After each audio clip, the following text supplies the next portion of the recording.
Recently, Christiane Fox, who's the Deputy IRCC Minister, in a parliamentary meeting, CIMM parliamentary meeting, she had mentioned that one of the reasons why the draws were not being held earlier, earlier also after the category-based draws were introduced in July this year, for a period of time, they were not holding any draws. And we were getting all quite concerned. And she had then come out and said that the reason why the draws are not being conducted is because of the technical glitches. One of the reasons why, so I think as you noted, category-based selection now, express entry, we have the capacity now to do targeted draws for tradespeople, draws pour l'immigration francophone. So we have this ability. And I think that at the onset of kind of launching that, we ran into a few sort of IT glitches. And so we kind of delayed a couple of the draws, but we're going to make them up as we go. And in fact, in August, we launched a draw that saw a skills trade, welders, construction workers. That's 1,300 draws from the express entry pool. We've got another skills one coming before the end of December. So I think we're actively using these flexibilities that we have now on francophone, on health, human resources, and on tradespeople to try to address some of the gaps. Now, again, there is a pause in the draws. When I'm saying a pause in the draws means the draw hasn't happened the way it should have regularly happened. The previous one also which happened was a PNP specific draw. The one we were expecting now on the 7th or 8th of November did not happen. Obviously, it's a cause of concern because a lot of people who are anticipating a draw, they probably will be in the 490s, right? And they were really, really hoping because the last express entry draw which happened was at 500. And if that was at 500, then you were hoping that the scores would basically come into 490s and you can get an invitation. When they don't conduct a draw, whatever the reason might be, then everybody has a bit of a panic attack. It's quite stressful, of course. And the fact is, you could be losing points for age. You could be losing points because your IELTS is expiring. You could be losing points because your work experience has to be within the last 10 years. That could be expiring, or French exams for that matter. Or, for example, you have an LMIA, that could be expiring. Or you have a closed work permit based on the LMIA, the work permit might be expiring. All of these factors can create a big issue in terms of you maintaining the points based on which you are expecting or anticipating a draw. So that creates a bit of a problem. So what are the technical glitches that are causing a havoc right now? So what has happened is the most recent update. So as you all know, IRCC conducts updates to the software, right? The GCMS system that they currently operate. We also know that the GCMS system that they currently operate is not the best one, right? It's whatever. It's quite old. We already know that there are so many things in it which are glitchy. For example, it gives you work experience credit 1 month earlier than you get, right? For CECs, etc. Not even for everybody, right? But what has happened recently is in the most recent update that they conducted, they introduced a mandatory postal code field for your Canadian addresses. Now, I cannot show that to you because in order to show it to you, I would have to go to my client's accounts and that would disclose some confidential information, which I obviously can't. But this is for people who have received an ITA. So if you haven't received an ITA, this does not make any difference to you. This is for people who have received an ITA and are now completing their applications. They have to submit their application. For all of them, this is now a problem. You have fields for your addresses. You have field for your mailing address, residential address. You have field for your address history. There, if you have a Canadian address, so anybody who's outside Canada who doesn't have any connection to Canada, they will not be facing this issue. This is the issue being faced only by people who are inside Canada or who have any Canadian connection or Canadian address at all. So they would find that they are not able to complete their information page, right? It will show in progress. And regardless of all the pages showing green tick, it will still show in progress. And so the field issue is that IRCC has created an additional field to show the postal code. And the postal code always has to be entered. So the Canadian postal codes are 6 digits. So 3 and 3, alphabet, number, alphabet, then number, alphabet, number, right? That's how it goes. For example, my office postal code is M3M2H2, all right?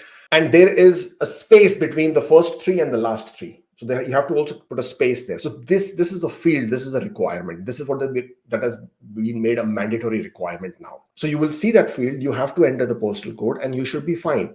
The problem is not there. So in most cases, if you see the field and you enter the postal code, you should be able to clear it. The problem is in your dependents. For example, you have a spouse and a child. They also now have Canadian addresses. Or for example, you have a sibling and your sibling is living in Canada, or you have parents who are living in Canada, or anyone who has a Canadian address. For them, the system at the back end, in the way the code has been created, requires the mandatory field of postal code. But in the front end, what you are seeing in the user interface, there is no field for the postal code. And therefore, because there is no field, you can't enter the postal code, and therefore the system is not allowing you to move forward, because at the back end, the way the code has been written, there is a requirement for the postal code. I know I may not be making sense to a lot of people, but understand this. IRCC, of course, is as normal. They are aware. They don't always acknowledge it. They don't always talk about it, but they are aware. This was the tweet that IRCC put out. It says, some applicants are experiencing issues using the Express Entry Profile Builder and are unable to submit their application. We are working urgently to resolve the issue and apologize for the inconvenience. That's all they said, right? This came out on the 9th of November, which was Thursday at 3 p.m., right? And the problem had already been in existence for the whole week. And only on Thursday, we got this tweet where they said they're working. Now, we understood through some sources that they were looking to resolve it within a day, and it should have been resolved, but unfortunately, it even exists today. So the problem is that people are not able to complete their applications, and because they're not able to complete their applications, they are not able to submit their application. A lot of people have a tight deadline, 10 days remaining, 1 week remaining, less than that remaining, depending on when you received your ITA. I'm hoping that IRCC will resolve the issue sooner than later. And if they're able to resolve the issue, then obviously nothing like it. Now, if you find yourself in a situation where you have received an ITA with a very low score, like the draw at 431 for healthcare or earlier, whatever the draw was, and you probably should not be declining your ITA just for this, because IRCC is not giving any extensions. They never give any extensions for any reason. At least I've never seen or heard of them giving extensions just because of this. Can you imagine, just to give extensions, they will go into another glitch and then we will have another big problem, right? So my suggestion to you is that if you face this issue, then you change the field where you are mentioning Canada as a country of residence for yourself, for your spouse, for your child, for anybody. You change that field and you add a letter of explanation.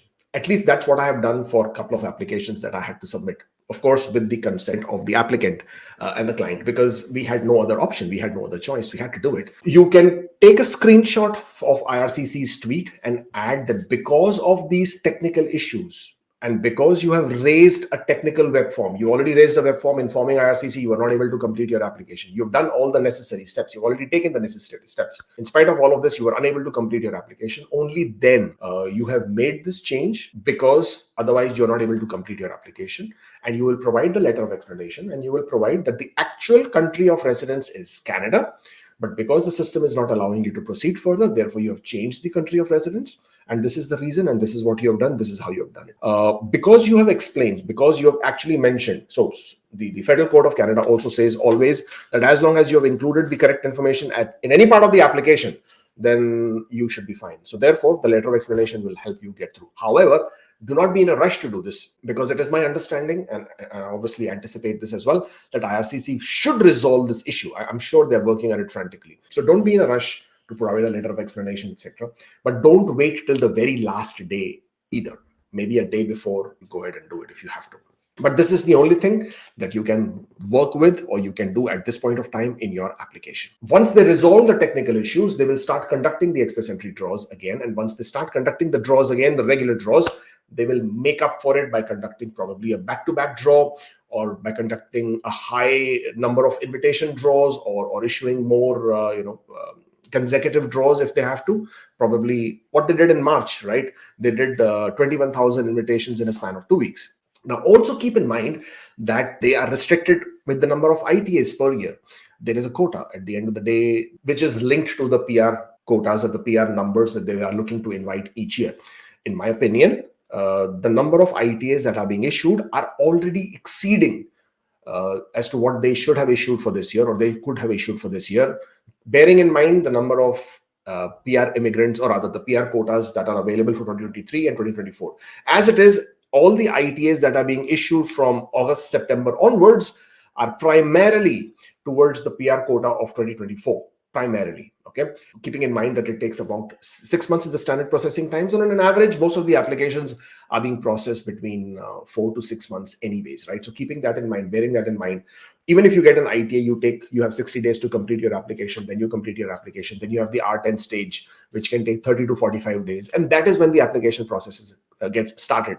So bearing all of these factors in mind, all these ITAs that are being issued are towards the 2024 PR quotas. But that also means as we go into 2024, the first half of the year will still be the PR quotas towards 2024 PR quotas. And the second half of the year, they will start issuing ITAs for the PR quotas for 2025, right? So that's basically how you would understand that they would proceed. But keeping in mind the PR quotas for 2023 and 2024, the number of ITAs that they have already issued, which is more than 90,000 at this point of time, and we still have a month and a half to go.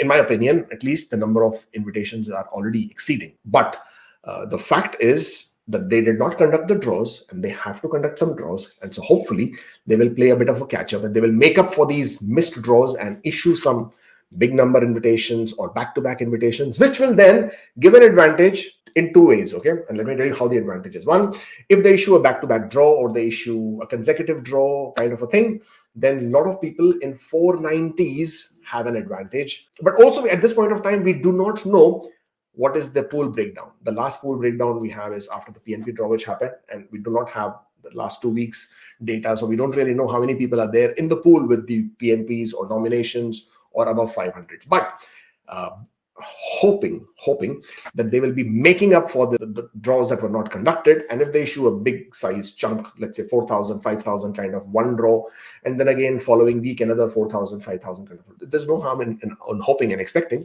Then your 490s basically come into play. 480s not. I mean, at least not yet, until and unless they really go on a rampage and conduct a back-to-back, what they did in March when they invited 21,000 people in a span of 2 weeks. If they do something of that sort, which would be absolutely incredible, but I wouldn't bet on it, to be very honest, because that would be too many ITAs, number one, and I don't think they have the reason to do it at this point of time, considering it's the end of the year and the ITA quotas are also restricted. As of right now, the glitches continue. The glitches are there. So until those glitches are resolved, they obviously will not conduct another draw. It is also currently holding back people from submitting their application. So you already know now what you can do to submit your application. Connect with us on social media platforms. We are there everywhere, almost. Instagram, Facebook, YouTube, Twitter, etc., etc. Do subscribe to the channel.